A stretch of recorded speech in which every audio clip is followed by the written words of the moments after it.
Ja,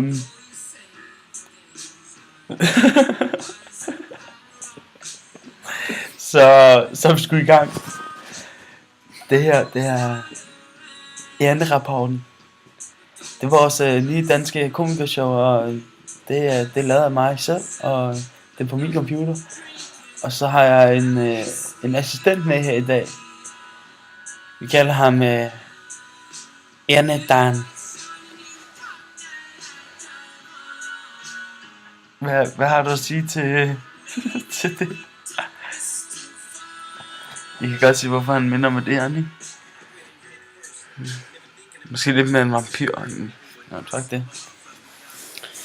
Jamen, vi vil gerne snakke lidt om det kraftedme er for dårligt. Der er ikke nok ern i Danmark. Vi skal have mange flere. Mange flere.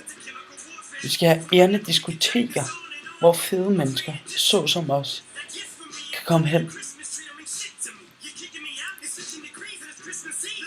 og tage en spiller. Ud med det. Tag en spiller. Gør det. Det bliver skide. Videre. Det gør vi bare. Tusind tak for i dag, og det var Erne-rapporten. Jeg ved ikke om, Anton, har du noget at sige? Nej, okay. Men kan I have en god aften?